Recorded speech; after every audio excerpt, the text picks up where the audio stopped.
fialan-tsasatra nahitany fiainany tan'ireo olona.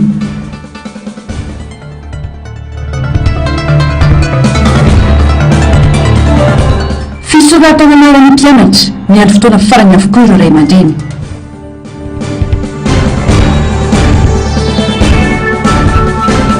Raraboina -7 tsy voahaja ny fisaram-pahefana ho ny solomavaovaoka rabenadreny. Alatsinainy 10 aogositra 2022 manatitra ny arabatombo kilasy tomboko vavy tonga soana ato anatin'izao fotoana ny fampahalalam-baovao izao ampanajana sy ampitiavana no manasaka anao naraka ny antsipirim-baovao hatramin'ny farany. Vaovao mahakasika ny raharam-pirenena avy hatrany manoloana ny fanambarana nataon'ny mpitondra sasany milaza fa efa lany andro ny tondrozotra napetraka mba hivoahana tamin'ny Kristy eto Madagasikara na ny feuille de route nosoniavina tamin'ny 17 septambra 2022 teo ambian'ny fiahin'ny SADC dia ilaina ny manitsy sy mampafantatra ny marina amin'ny vahoaka hoy ny filoha Ravalomanana-Marika nankatoavina ary nampidirina ao anatin'ny lalàna eto an-toerana ny tondrozotra medika izany fa raha misy te hanafoana nanovy io lalàna io dia tsy maintsy amin'ny lalàna lalàna organika vaovao izy mitaky fandanila lalàna manokana sy fankatoavana avy amin'ny fitsarana avo momba ny lalam-panorenana midika avy ny fandavana ny didy adidy araka ny lalàna anatiny sy ny fanekena eo amin'ny iraisam-pirenena eo anatrihan'ny SADC ny fianakaviam-be iraisam-pirenena ny filazana ny tondrozotra ho lany andro fanampanazavana. Misy mpikambana ambony amin'ny gouvernemanta malagasy nilaza tamin'ny mpanao gazety fa efa lany andro na tsy manan-kery intsony ny tondrozotra nadrafitra ny voana tamin'ny Kristy eto Madagasikara na feuille de route izay nosoniavina ny 17 septambra 2022 teo ambany fiain'ny SADC ho ny fanambarana nataon'ny filoha Ravalomanana-Marika. Tsy maro ny filazana io ny fanamafisana. Tsy fifanarana ara-politika tsotra fotsiny mantsy ny feuille de route fa efa nankatoavina ka nampidirina tao anatin'ny zo anatiny tamin'ny alalan'ny lalàna organika laharana fahaika ambin'ny folo sy roa arivo tsy mpikawatra 13 izay nikena sy navoaka tamin'ny gazety mpanjakana ofisialny Repoblikan'i Madagasikara. Midika izany fa raha misy tiana foana na novidravitra io dia tsy maintsy amin'ny lalàna organika vaovao izay mitaky fandanina manokana sy fankatoavana avy amin'ny fitsarana avo momba lalam-panorenana. Atreto nefa mbola tsy misy lalàna nanavoan'izany. Maro ireo fifanarana sy adidy lehibe voarakitra ato anatin'io dravitra io no mbola tsy tanteraka hatramin'izao. Isan'izany tsy fitany lan'ny mpitandro filaminana ny fitoviana izy io any hevitra amin'ny mijery mpanjakana fa navoazana tanteraka sy maro tena ny seny fampiavana-pirenena tena izy ary ny fanajana ny zon'olombelona sy ny fahalalana fototra. Ny filazan'izany efa lany andro dia midika ho fandavana ny adidy araka lalàna anatiny sy fanekena amin'ny iraisam-pirenena eo anatrihan'ny SADC ary ny fianakaviam-be iraisam-pirenena eo ny fanamafisana. Nampatsahitra ny filoha Ravalomanana-Marika fa antoka iray isina famarina toerana ny fampiavana-pirenena demokrasia mirana ny feuille de route ary tokony hampiarina manontolo mialohan'ny isina fanontina na fanoloana. Lafim-baovao hafa tanteraka kosa indray tonga namangy nankahiriny fianakaviana ny laozan'ny Ramatoa Céline Ratsiraka vadiny filoham-pirenena teo aloha Didier Ratsiraka teny Faravohitra ny antoko tsiky Madagasikara no tarin'ny filoha mpitarika ny antoko sady filoham-pirenena teo aloha Ravalomanana-Marika mivady niaraka tamin'ireo olom-bofidy sy mpikatroka teo anivon'ny antoko. Isan'ireo nandray anjara nanoratra tao anatin'ny boky fiara-miory ny filoha Ravalomanana mivady renina intarika tia nandray andraikitra sy nitodika manokana tamin'ny vehivavy sy ny ankizy no nafantarana ny Céline Ratsiraka nandritra na vadiny filohan'ny Repoblika teo aloha azy. Tsy azo adinoina velively ny asa vitany hoy ny filoha Marika Ravalomanana. Hoarantsika ary ny antsipiriana izay vaovao izay. Tonga teny Faravohitra nampahery sy nitondra reteny fampisehoana ho an'ny fianakaviana Ratsiraka ny antoko tsiky Madagasikara no tarin'ny Ravalomanana-Marika mivady niaraka tamin'ireo olom-bofidy sy mpikatroka maro tamin'ny fahalasan'ny velonjara Céline vadina velany tompoky Didier Ignace Ratsiraka filoham-pirenena teo aloha. Amin'ny fotoana toy izao indrindra no anehoana ny fihavanana sy ny firaisan-kina izay soatoavina malagasy efa miasimba ankehitriny noho ny antony samihafa eny anivon'ny fiarahamonina misy atsika.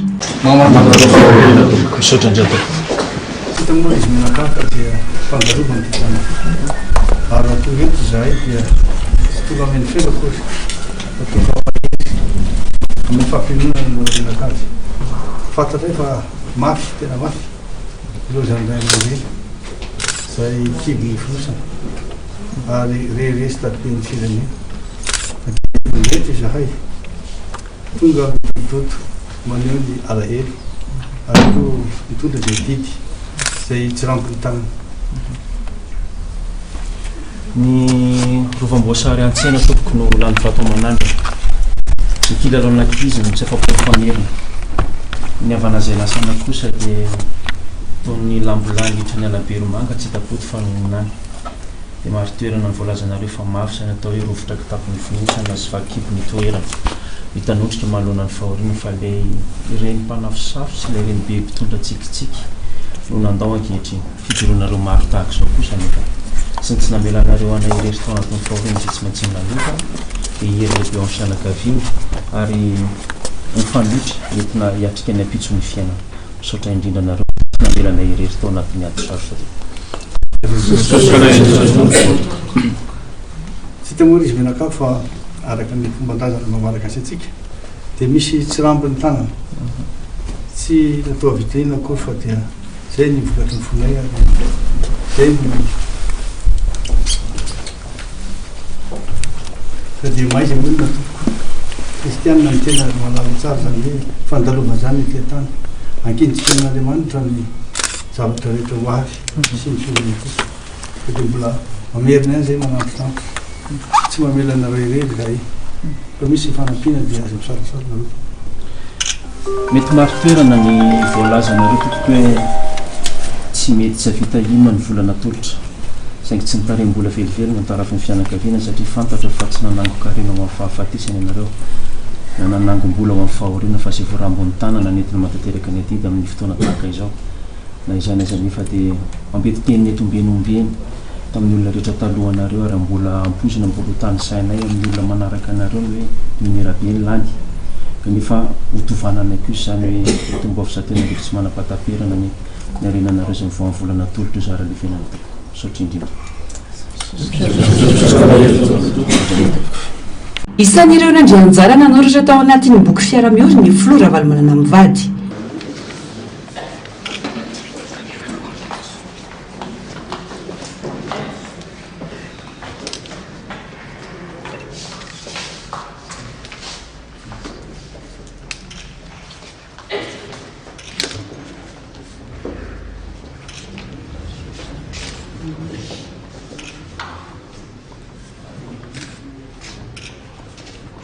isan'ireo vehivavy tena navitrika teo amin'ny sehatra sosialy Ramatoa Céline Ratsiraka izy no tena visy angadina nanana tamin'ny fananganana ivitoeram-pitehizana zaza tsy ampy-taona ny akanjaza tamin'ny faritra maro manerana nosy teo ihany koa ny fananganana sampana vehivavy teo amin'ny Antoko Arema izay nirano tamin'ny rahavavy ny Hortense Velonjara tsy azo idinona ny sovitany teto amin'ny firenena ho ny Flora Valomanana raha tsika malala tsara fa ray aman-dreny reny indrindra zay tena mitondra avo ny fangazana Ramatoa Céline Ratsiraka ary eto dia maneho fiaraha-mihoatra sy fampaherezana ho anazy satria arak'izay lazaiko zay tena nanana maizy azy izy taloha nanao izay azony atao izy a mba hanampiana ny ankizy indrindrindrindra tsaroako mihitsy ny asa nataony amin'ny fikarakarana ny ankizy ary mahafantatra ankehitriny fa banga dia banga ny toerana misy azy ny azona ny toerana mahareny azy ary tsy mbola nitsabatsabaka tamin'ny loharam-pirenena zany fa tena nitetra sy ny azona zay hoe première tamin'izay fa dia minalahelo tokoa no ilazana fa lasa nodomandry izy ary mino sika sy manantena fa azo ny fiainana mandrakizay dia ioana atrainyrina dia mandre ampiadanana Ramatoa Céline Ratsiraka Ramatoa Céline Ratsiraka Velonjara no première dame teto Madagasikara ny taona 570 hatramin'ny taona 370 ary ny taona 770 hatramin'ny taona 2020 na intarika tena indray andraikitra sy nitondra ny manokana ny vehivavy sy ny ankizy no nahafantarana azy nandritra ny nahavadiny filohan'ny repoblika ny tenany teo amin'ny fafito amin'ny valopolo taona izy no nidao ny fahafatesany izao rehefa nitsabo tena nandritra ny andro maromaro teny amin'ny hôpitaly miaramila ao Soavinandriana raha ny fandaharam-potoana hiala ao amin'ny trano fonenana eo faravohitra rampitso talata 20 aogositra hiazo an'ny Toamasina ny nofo mangatsika ny Céline Ratsiraka ary andrasana amin'ny lapan'ny ankizy mpisava lalana Toamasina hatramin'ny zoma izao fotoana andevenana azy ao Toamasina ihany ny fianakaviambeny MBS dia mamerina amin'ny fiara-miora amin'ny fianakaviana ny laozana.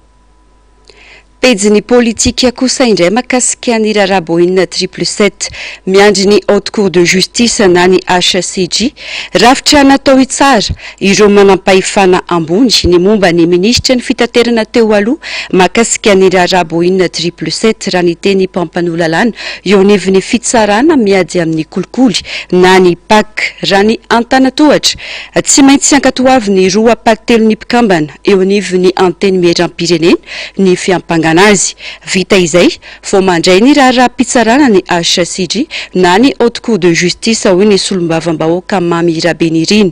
ny maro anisa nefa notoboka-hevitra farany amin'izany hoy ny fanamafisany fanadiadiana eo amin'ny sary sy rindran-tsariny ny Artanjona. Ny filoham-pirenena, ny filohandrom-panjakana, ny premier ministre ary ny mpikambany gouvernemanta no tsarain'ny haute cour de justice raha misy raharaha voasarikotra azy araka ny andiny fahatelopolo mizato amin'ny fehizan-dalàna amin'ny fehirafim-pitsarana io. Misy ny fomba fiasa ao anatin'izany izay tsy maintsy mandalo eo anivon'ny anteny miheram-pirenena aloha ankatoavy ny roa patelo ny ireo mpikambana izay izy ireo mandray fanapakevitra amin'ny fandefasany ilay raharaha any amin'ny HCJ na tsy antsoina hoe mise en accusation. Maro tamin'ireo raharaha mafana nefa no tsy nandalo izany dingan'izany no misakana samihafa. Tompon'ny fanapakevitra farany maro anisa tamin'ireo solombavam-bahoaka anatin'ny tsangatanana. Rehefa tonga any amin'ny séance plénière dia manaraka ny dingan'ny fankatoavana lalana fehizoro na ny bao organika. Eo zany no milan'ilay roa apahatelon'ny mpikambana amin'ny anteny miheram-pirenena mba ahafahana mampiatra azy. Ny zavatra mety hitranga dia ho ihany na zany lany hoe alefa le dossier dia ampitaina makany amin'ilay tena haute cour de justice amin'izay andehanany fanadiadiana sy ny fitsarana rehetra na tsy lany eo anivon'ny anteny miheram-pirenena ny fampitana ilay dossier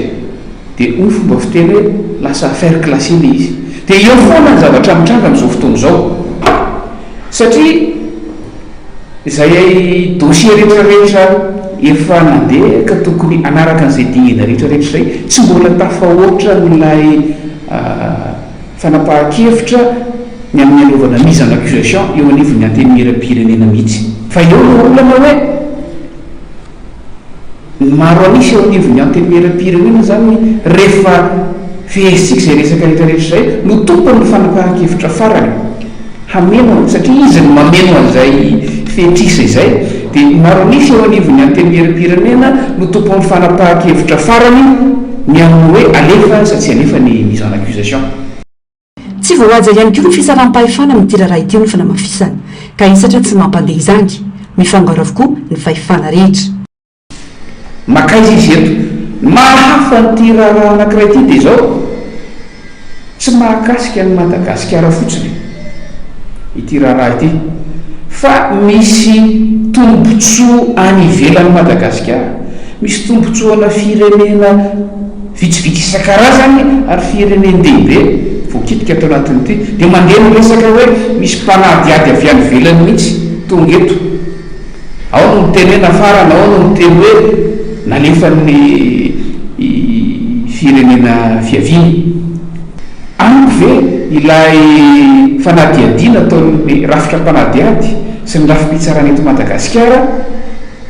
amin'ny hitantanana ny fanadiadiana sy ny filay fitiatavana marina amin'ity raharaha ity ary atraiza ny fahefan'ny mpanadiady avy any velany fa raha mandinika isika dia mety azo eritreretina kokoa hoe satria ireo mpanadiady avy any velany ireo matoa navelany hiditra eto fa azo natao ihany koa tsy namelan'ireo niditra teto avy hatrany fa matoa rehetra navelany hiditra teto dia malalaka ny fahafahany manao fanadiadiana ary reo tsy voatery ho voafetra ny fisian'ny haute cour de justice fa zay rehetra voakasika ny raharaha dia tokony ho azo ny atao fanadiadiana daholo. Mampametra-panontaniana ary miteraka ihany koa ny fihetsiky ny mpitondra fanjakana na nalavitrany ny ministry ny fitaterana tamin'ny raraboinina 777 kanefa tsy mbola nisy fanadiadiana sy fitsarana mandeha akory ho hiatrana ity solombavam-bahoaka ity. Rehefa tena dinihana azy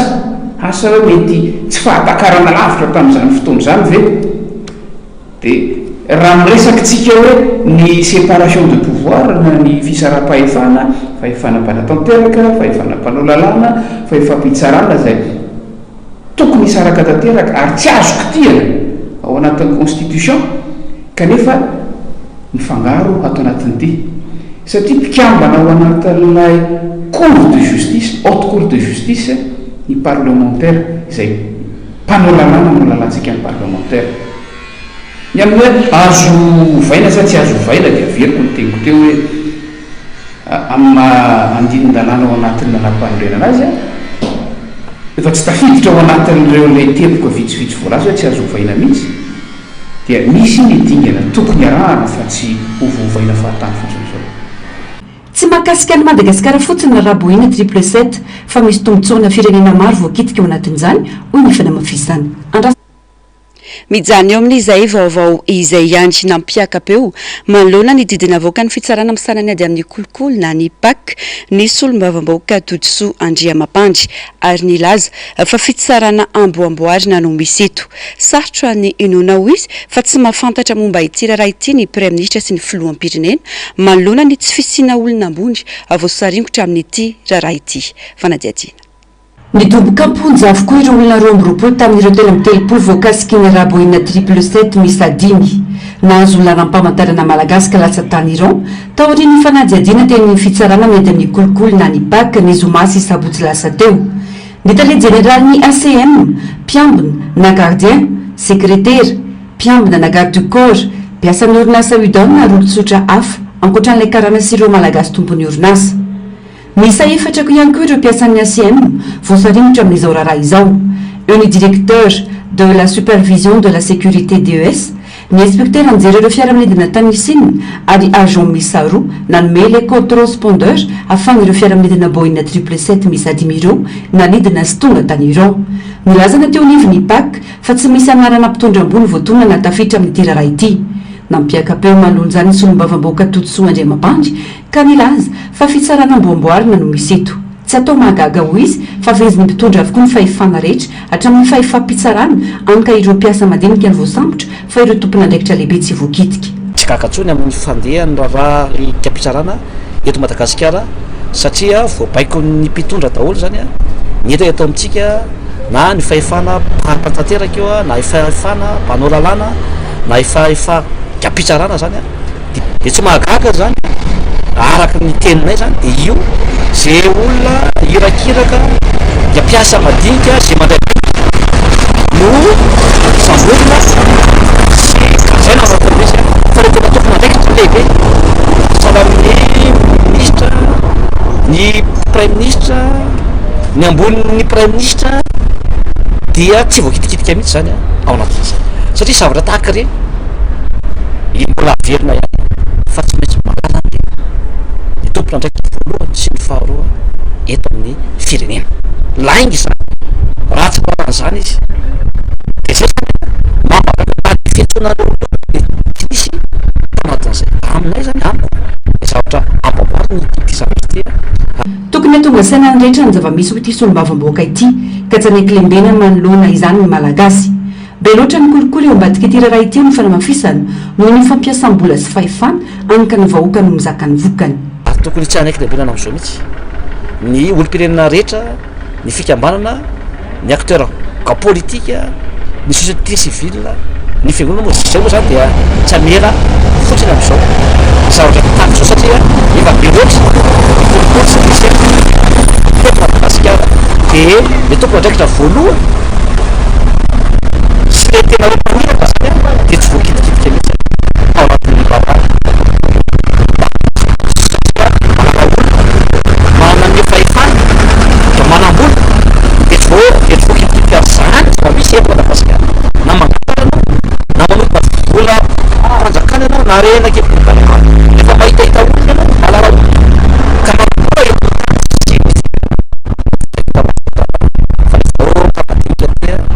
zay tena hoe terenifana ka mangalatra kely izy a na legioma na mangalatra koa de tsy maintsy migadra zany ao anatin'izay tsy anisan'ireo miakatra teny amin'ny fampanoavany paka moa ny minitry ny fitaterana teo aloha anjaran'ny fitsarana avo na ny haute cour de justice ny mandraikitra azy raha ny fanazavana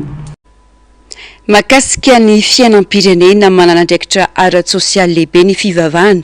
manoloana izao zava-misy ainany malagasy izao na dia hita fa maro sy miroborobo aza nefa ny fiangonana eto Madagasikara dia mbola ambany ny tany malagasy tena mivavaka marina raha oharina amin'ny sanimponina hoy ny pasteur Ertina Randria Malala. Narcisse Karazafy mbola avatsara no mitatitra ny antsipirim-baovao. Ao anatin'ny toe-javatra mihasarotra sy mihamafy ny fiainan'ny malagasy ankehitriny eo ohatra ny fidiangan'ny fidim-piainana, ny tsy fandriam-pahalemana, ny tsy fisian'ny asa sy ny fantrana lalina, ny fivavahana no an'ny heritokana azon'ny malagasy ankinana hoy pasteur Ertina Randria Malala. Raha tsy noho ny finoana sy ny fanantenana teraky ny fivavahana hoy izy dia efa maro no ny lavolefona ara-tsaina sy ara-batana manana andraikitra ara-tsosialy lehibe amin'ny fanamafisana ny firaisan-kina sy ny fandriam-pahalemana eo amin'ny fiarahamonina ny fivavahana hoy ity mpitondra fivavahana itinana mafy ary manabe ny olom-pirenena ahianaja ny hafa ifamela ary ifampitsinjo. Misy fiantraikany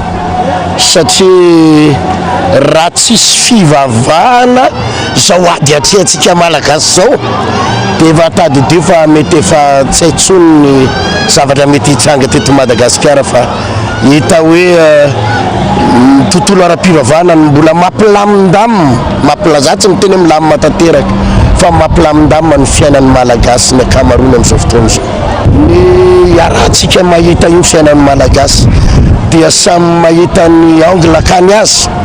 ho an'izay mahita hoe mandroso dia ilay izay zavatra mandroso no hitany, ho an'ireo izay tsy mahita hoe tsy mandroso dia any amin'ilay tsy mandroso no hitany, any amin'ilay hoe tsy mahavita ny ninona ny mpitondra dia izay no hitany, any amin'ilay mba mahita hoe mahavita izy dia izay no hitany.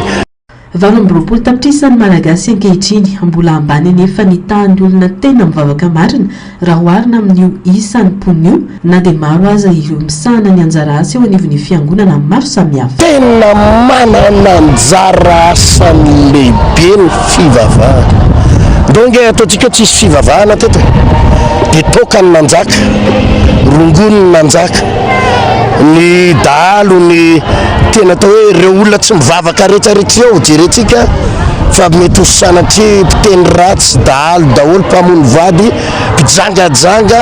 ny sarabady fiainana mikorotana dia afaka saintsaintsika raha tsy teo zany ny fivavahana dia nanao ino ny reny olo reny. Zay fotsiny dia efa fantatsika ny hoe anjara toeran'ny fivavahana eo amin'ny firenena. Ny lizany nge ny mpivavaka nge tena mbola vitsikely marina va hoe hitantsika ety seroa ny hoe mahafeno collision miriry izy fa tena mbola vitsy ngereny ary raha misy fiangonana ataontsika hoe folo mahafeno collision raha hitapitrisa nge zany ny samy malagasy anefa ny firy zao 20 tapitrisa ka raha ray tapitrisa no mivavaka 17 tapitrisa nge zany mbola tsy any dia normal raha hita hoe mbola zay le fiainatsika raha oharina amin'ilay fivavahana ka raha mitenitsika hoe miroborobo ny fiangonana fa mbola miroborobo mihoatra lavitra n'izany koa ny olona tsy miditra am-piangonana dia zay le izy fa tsy ny fivavahana no mahatonga ny fiainan'ny olona ohatr' zao fa le tsy fivavahana no mahatonga ny olona ohatr' zao. Na dia hita aza fa miroborobo izy ny fiangonana eto Madagasikara dia mbola maro ihany koa ireo malagasy tsy miditra am-piangonana ary tsy mifototra amin'ny finoany hoy ihany ny fanehoan-kevitra. Pejy ny fampianarana kosa indray nidina ho 10 faingo 17 isanjato ny tapahafana amin'ny fanadinana baccalauréat tamin'ity taona 2024 ity raha 10 faingo 24 isanjato zany tamin'ny taona 2024. Vokatry ny fitotonga ny kalitaon'ny rafim-pampianarana sy ny tsy fampin'ny fitaovana hoy ny fanehoan-kevitry ny professeur Ravalson François sy ny député Todsoa Andriamampandry no natonga io vokatry io manampitrotra ka izany fahasahiranany ray aman-dreny amin'ny fiainana andavanandro izay misy fiatraikany vantana amin'ny fianarany ankizy. Misa 477 sy 4 sy ray alina sy ray hetsy ireo afaka tamin'ireo 3 sy 3 sy 4 sy 4 alina sy 2 hetsy nanala fanadinana ka mahajanga no nahazo ny tahambony indrindra 7 faingo 7 isanjato ary antsiranana no ambany indrindra 2 faingo 7 isanjato. Tato-pavao ny Narcisse Karazafy eo amin'ny sariny mbola avatsara. nahitana fianangy valo faingo telo ambin'ny folo isanjato ny tahapahafaham-panadinana bakalorea 4 5 raha oharina amin'ny tamin-taondasa ankizy 7 sy 700 sy 2 sy iray alina sy iray hetsy amin'ny 3 sy 300 sy 2 sy 2 alina sy 2 hetsy niatrika ny fanadinana manerana laurea izany hoe 10 faingo telo amin'ny 70 isanjato araka izany tahapahafahana fanadinana bakalorea teto Madagasikara. Olana lehibe iainany ireo mpianatra ny kalitaon'ny fampianarana izay misy amin'izao fotoana hoy ny profesora Ravaly San François mpampianatra pikaroka mila tsaraina amin'ny endriny rehetra ny raha fampianarana indrindra ny fampianarana fototra sy ny fampianarana ambony hoy izy ary ilaina ny fanavaozana ny fitaovana sy ny fomba fampianarana ny fanatsarana ny fepetra iasan'ireo mpampianatra ary indrindra ny fijerena akaiky ny politika nasionaly momba ny fanabeazana ny tsara indrindra rehefa miteraka resabe ny sehatra iray ao anatina firenena iray hoy hatrany izy dia mila jerena akaiky ny fanavaozana sy ny fanatsarana izany. Asanareo rehefa tojon zay rehefa mandeha ny ordinateur dia misy olana kely madinidinika dia nefa rano dia formateur angano disque dur ny tsara indrindra ao amina firenena anankiray rehefa miteraka resabe ny fampianarana na ny sehatra hafa dia miditra manao an'ilay hoe re-ingénierie rehefa mba misy fotoana mba jereo zay teny anglisy zay hoe re-ingénierie zany hoe fijerena tena misafotofoto ny toe-javatra anankiray anatsarana azy ka ny fampianarana mila mandalo re-ingénierie fampianarana ny éducation fampianarana ambony fitondrana ny indostrie fitondrana ny énergie mila manao re-ingénierie tsika azay processus zay ny voizinay am'izao fotoana zao hoe raha vao tsy miditra manao re-ingénierie tsika dia ho lasa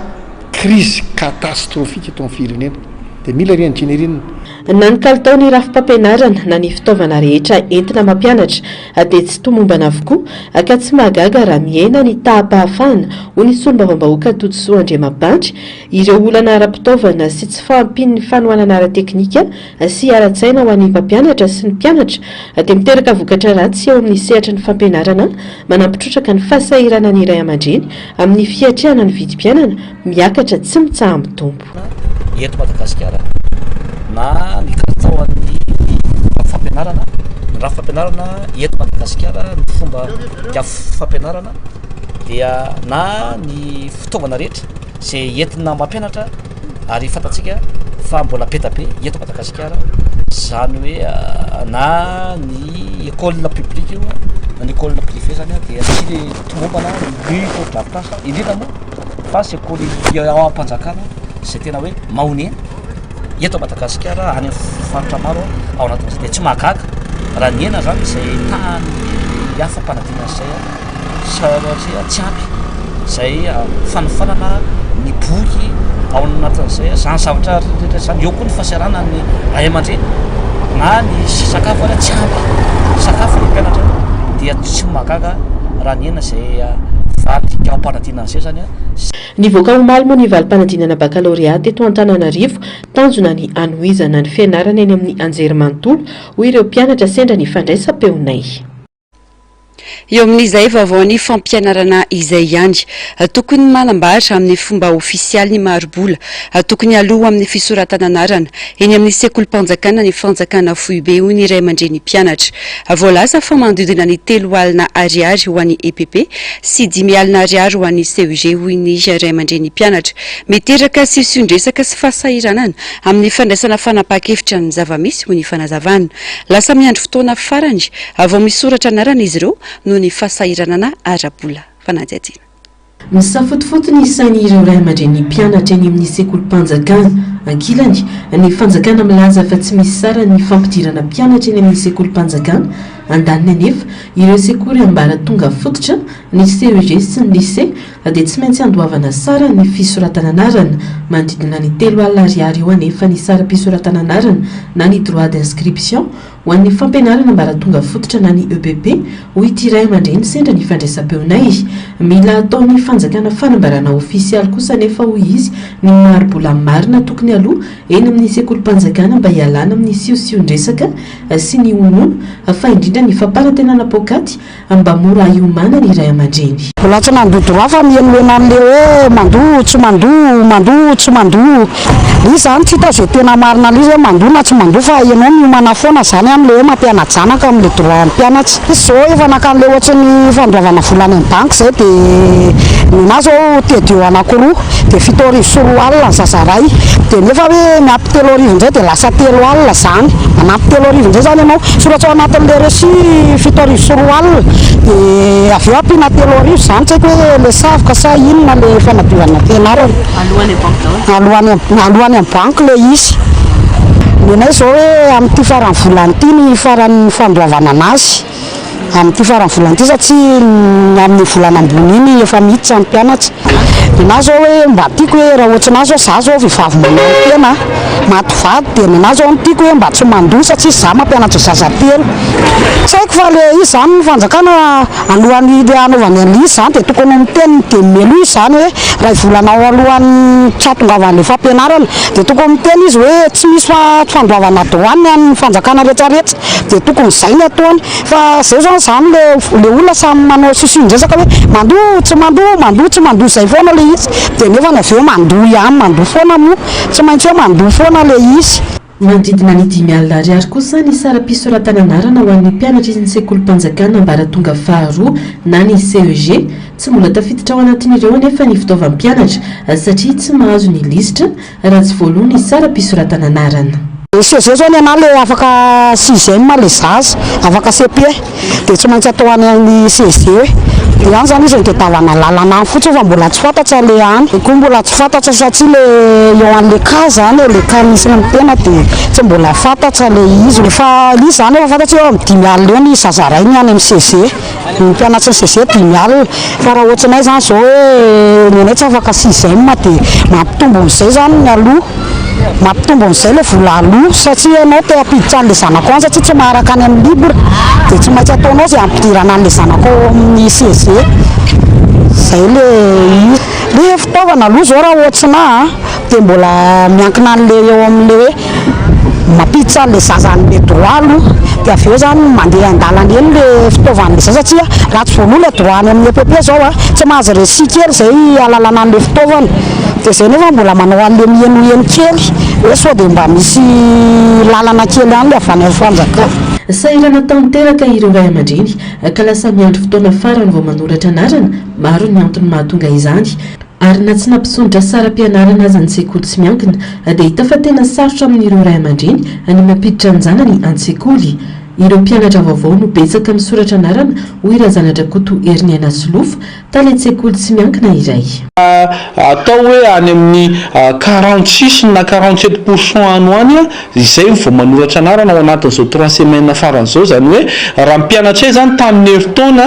manodidina ny 700 amintsika amin'ny teny zao dia mbola tsy ampy ny 400 ny misoratra anarana zany hoe maro moa ny antony mahatonga izay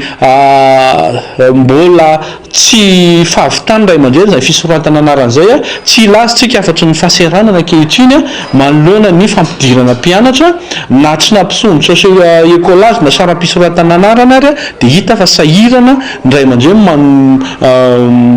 manefa izany mampiditra ny zanaka an-tsekoly. Eo koa ny fomba malagasy zay ratsy dia ny fiandrasana farany foana vao misoratra anarana zay mampikorotana satria raha ny tena izy zany zao amintsika miteny zao dia ny vaovao ny tena be da be tonga aloha fa ho an'ny mpianatra tranay zany dia mbola tsy betsaka ny tsy tonga dia izay koa zany dia tena olona goavana manoloana ny fisoratana anarana ankehitriny. Lasa tsy maintsy mitsinjo ireo ray aman-dreny araka izany ny sekoly satria tanjona ny idiran'ireo ankizy an-tsekoly ho an'ny ray aman-dreny dia misy ny tolotra ahafahan'izy ireo mandosy kelikely ny fitaovan'ny mpianatra izay omeny ny sekoly amin'ny fotoana idiran'ny mpianatra ho fitsinjovana azy ireo. io a ny fandoavana an'io ary nefany a mba anamavaina na ny ray aman-dreny a dia afaka alotsy kelikely mba amin'izay fahafahany a manefa zany a saram-pianarana sy sarany ekolazy na ny anay manokana hatramin'ny fampitaovana ireo mpianatra zany a mba ialana ny olana tsy fampino ny fitaovana sy ny zavatra ilaina ty ampianarana dia manao an'izany koa zay amintsika am'teny zao hoe etohana daholo a ny fitaovana ray manontona dia amena fepitaona tsy hoe rehefa miditsy amin'ny mpianatra no manefa izany fa any amin'ny faran'ny premier trimestre zany a zany hoe amin'ny décembre no farafanefana zany a fitaovana zany mba ahafahan'le ray aman-dreny a mampianatra an'izany zany zavatra rehetrarehetra zany dia entina vahaolana entina ampirisihana ny ray aman-dreny a apiditra an'izany any an-tsekoly. Anaty fanampahafantarina mialoha aza ny dady farany tokony andoavana ny sara-pisoratana anarana dia mbola maro ireo ray aman-dreny no miandro fotoana farany vao mandray ny fanapahan-kevitra sy mampiditra ny zanany an-tsekoly. Tamin'ny mois de mars volana mars zany zay nefa nandefa ny taratasy fampatsiahivana sy ny andinindiny rehetrarehetra momba ny taom-pianarana ho avy fa eo moa zany zay koa zany aty aminay aty asa sy mara misy an'izay antahanta kely zay ve dia miandry le fotoana farany mihitsy a misy aloha zay tena mamandrika toerana misy mamandrika toerana fa misy efa tena efa farany mihitsy vao maka an'le fanapahan-kevitra hoe eny ary fa mbola anohy ny fiarahana miaraka amin'ny sekolotipy. Raha manodidina ny 3 alina hatramin'ny 5 alina ariary ny sara-pisoratana anarana ho an'ny sekolim-panjakana manomboka amin'ny 4 alina hatramin'ny 5 alina sy 3 hetsy kosa ho an'ny sekoly tsy miankina. Maresaka avy any ivelany miezaka miverina an-tanàna tsikelikely any Khartoum renivohitry Soudan ireo mponina taorian'ny fifandonana teo amin'ny tafika sy ny hery manokana fa sy mbana lehibe anefa navelany ady rava ireo trano avery ireo fananana ary potika ihany koa ireo fototra-afitrasa amitarena noho ny fananan'izy ireo no robaina ireo mponina ary miatrika fananarena lafo be ny fitondram-panjakana satria dia efa tafakatra 12 tapitrisa ireo olona nafindra toerana nanomboka ny volana aprily 2022 araka ny tatitra nivoaka faratsika ny fanadihadiana. Miverina tsikelikely any Khartoum renivohitry Soudan ireo mponina nandositry ny ady taoriany nahazo ny tafika ara-dalàna fahafahana rehefa nifehezin'ny hery manokana ireo faritra sasany. Rehefa tafaverina nefa ireo mponina dia zava-doza no hitan'izy ireo trano potika entana very ary fananana rava tanteraka very ny volamena ireo kojakoja sy fitafiana. Tsy nisy tavela afa-tsy ny akanjo tena koditra hoy ny fitaraina ny fianakaviana iray avy any Alkoizy. Ankoatr'izany sy mba tanteraka ireo fototra-afitrasa indrindra ireo tambajotra mitondra ny herinaratra. 7 mahery ny tobo fanovana sy famokarana herinaratra no rava sy norobaina hoy ny tompon'andraikitra any an-toerana. Tombanana ho antapitrisany dolana no ilaina ho fanarenana ny Khartoum. Mandritra izany mitohy ny fanadiovana ataon'ny mponina ao anatin'ny fihezana iverina amin'ny fiainana andavanandro. Karazan-tsahona vaovao hita eto Madagasikara ny fanakonam-bolana lava indrindra maneran-tany iso ny volana septambra ho avy izao ary ny lehilahy iray nangalatra ny korisa tamin'ny toboko anjaza akataraiky tao ireo no tranga hafakely etiny saranjara tena amintsika atao anatin'ity fanadihadiana manaraka ity arahoary. Mangalatra ny korisa tamin'ny toboko anjaza reny ity lehilahy iray 7 taona kataraiky tao ny lohany no malefa ny voalohany. Tsy afaka nienjika intsony na namana ka tsy maintsy niantso vonjeo.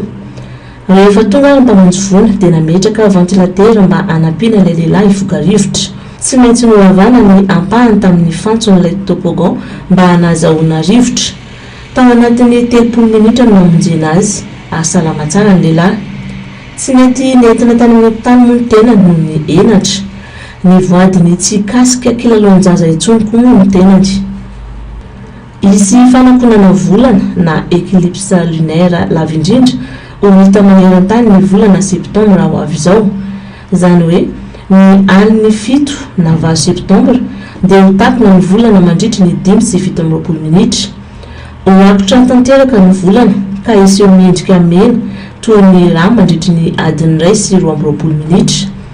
Io éclipse lunaire iseho ny volana septambra io no éclipse lunaire lava indrindra lava nolay tamin'ny taona 2024 ho hita maneran-tany dia any Amerika, Eropa, Afrika, Azia ary Oseania, izany hoe saika izao tontolo izao. Ny faritra kely ao amin'ny atsinanan'ny Australie sy Nouvelle-Zélande ihany no tsy ahita io éclipse lunaire io raha ny fanazavana.